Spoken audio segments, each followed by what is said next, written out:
बिस्मिल्लाहिर्रहमानिर्रहीम। सबसे पहले हम देखते हैं विजुअल एक्सिस क्या होता है। विजुअल एक्सिस वो लाइन होती है जो कि जॉइन करती है जहाँ जो सी ऑब्जेक्ट को हम देख रहे होते हैं, the object which we see to the fovea centralis. वो वाली लाइन जो कि जॉइन करती है उस ऑब्जेक्ट को जिसे हम देख रहे होते हैं और फोविया सेंट्रैलिस तक, उसे कहते हैं विजुअल एक्सिस। और ऑप्टिकल एक्सिस क्या होता है? ऑप्टिकल एक्सिस होती है वो वाली लाइन जो कि सेंटर ऑफ द प्यूपिल से पास करती है और फोविया सेंट्रैलिस तक जाएगी, वो होगी ऑप्टिकल एक्सिस जो कि सेंटर ऑफ प्यूपिल से जाएगी फोविया सेंट्रैलिस तक। फिर हमने जो विजुअल एक्टिविटी होती है वो जो हम चेक करते हैं वो 6 मीटर से या फिर 20 फीट से चेक करते हैं प्रैक्टिकल पर्पजेज़ के लिए। लेकिन वैसे जो विजुअल एक्सिस होता है वो मीट करता है इन्फिनिटी के लेवल पर। और वैसे अगर हम कंसीडर करें तो हम 6 मीटर और इससे बियॉन्ड को इन्फिनिटी कंसीडर करते हैं। फिर कंडीशन होती है और ऑर्थोफोरिया और एक होती है हिट्रोफोरिया। ऑर्थोफोरिया होता है जिसमें स्ट्रेट आई होती है और हिट्रोफोरिया होता है जिसमें सिक्वेंटेड आई होती है। और सिक्वेंटेड आई जो है वो मैनिफेस्ट भी हो सकती है उसकी कंडीशन, या फिर वो लेटेंट भी हो सकती है।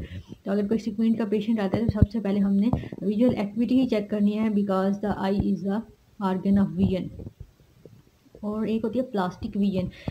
बर्थ से लेकर 8 ईयर तक जो विजन होती है वो प्लास्टिक होती है, उसके बाद जो होती है वो परमानेंट हो जाती है जिसमें चेंज नहीं हो सकता। लेकिन 8 ईयर तक प्लास्टिक विजन होती है जिसमें आप मॉडिफिकेशन कर सकते हैं, लेकिन 8 ईयर के बाद विजन में इम्प्रूवमेंट नहीं की जा सकती।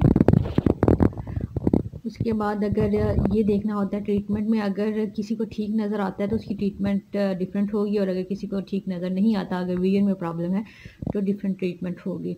अब एम्ब्लायोपिया क्या होता है? एम्ब्लायोपिया होता है when the vision of the I is less and can not be corrected and it is without the organic disease. It is known as amblyopia. Amblyopia can't be corrected with the glasses. मतलब इसे lazy I भी कहते हैं amblyopia को।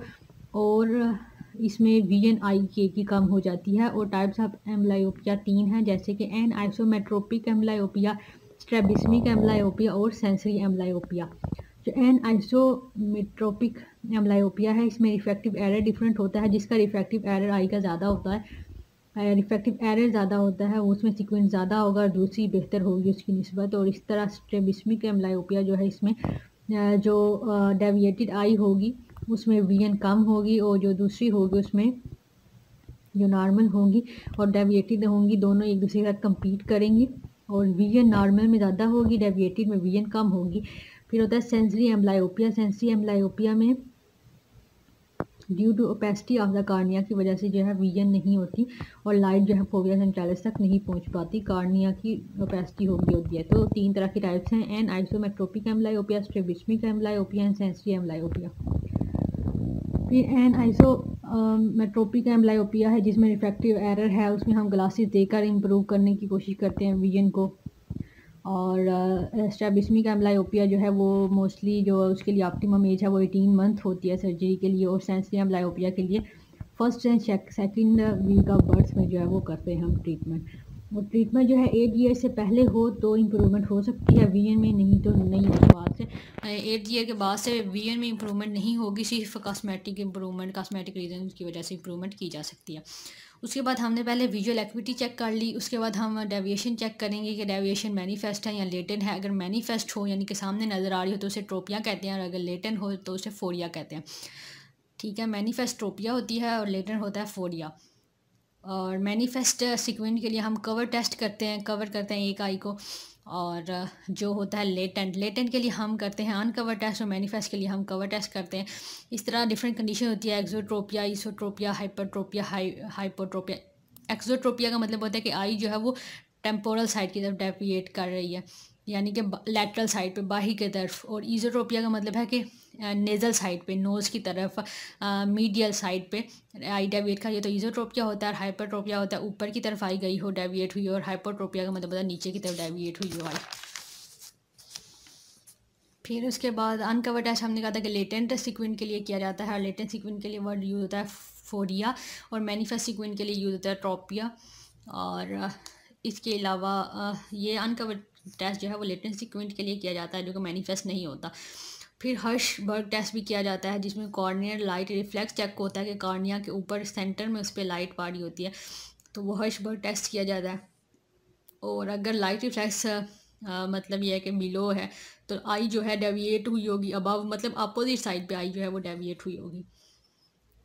फिर deviation of sequence check किया जाता है प्रिज्म के थ्रू, और प्रिज्म ऐसे मैयर किया जाता है कि कितनी डेविएशन हुई है, और प्रिज्म जो है वो प्रिज्म डायोप्टर या डिग्रीज में बताता है कि कितनी डेविएशन है। फिर एक टेस्ट होता है क्रिम्स्की टेस्ट। क्रिम्स्की टेस्ट जो होता है ये कब होता है, हर्शबर्ग टेस्ट तो हमने किया ना, मतलब हमने लाइट की और कार्निया के ऊपर लाइट रिफ्लेक्ट नज़र आया उसके प्यूपल के सेंटर में, तो हर्शबर्ग टेस्ट हो गया। फिर हमने जब उसे साथ आगे प्रिज्म रख के मैयर किया तो उसे कहेंगे क्रिम्स्की टेस्ट, यानी कि जिसमें हर्शबर्ग टेस्ट भी और साथ में प्रिज्म भी आ गए। फिर एक होता है कवर एंड अनकवर टेस्ट, हमने किया वही कवर करके एक आई को दूसरी को अनकवर करके, ये कवर करके टेस्ट चेक किया तो हमें उसे मैनिफेस्टेड जो है हुआ था सीक्वेंट वो चेक होगा, और अनकवर करने से टेस्ट करने से हमें लेटेंट वाला शो होगा। तो जब हम अनकवर कवर कर रहे हैं साथ में हम आगे प्रिज्म भी आगे रख देते हैं, डेविएशन चेक करते हैं कितनी है, तो फिर उसके थ्रू डेविएशन चेक होगी। मतलब ये क्रिम्स्की टेस्ट में तो हर्शबर्ग के आगे टेस्ट के आगे प्रिज्म रखेंगे तो इसे कहेंगे क्रिम्स्की टेस्ट। ये एक और टेस्ट है अलग से जिसमें कवर वन कवर टेस्ट है, साथ प्रिज्म रख के चेक किया हमने आगे। फिर एक और टेस्ट है अल्टरनेट कवर टेस्ट, मतलब हम एक आई को कवर करेंगे फिर दूसरी को करेंगे अल्टरनेट कवर टेस्ट, उससे चेक करेंगे। और फंडोस्कोपी में हम रेटिना को देखते हैं, क्योंकि अगर रेटिना पे कोई मसला होगा फिर हम बेशक सर्जरी करते रहें सिक्वेंट की तो कोई फ़ायदा नहीं, वो दोबारा सिक्वेंट उसी तरह वापस आ जाएगा। इसलिए पहले रेटिना का एग्जामिनेशन ज़रूरी है ताकि ये चेक करेंगे कोई विजुअल प्रॉब्लम तो नहीं है। उसके बाद फिर हम सिक्वेंट की सर्जरी करेंगे और मसल को टाइट कर देंगे। और अनकवर टेस्ट जो था ये हमने लेटेंट सिक्वेंट के लिए फोरिया के लिए किया था। इसमें ये होता है कि जब हम जैसे ही आई को अनकवर करते हैं तो आई की मूवमेंट आई मूव करती है, उससे हम चेक करते हैं सिक्वेंट है कि नहीं।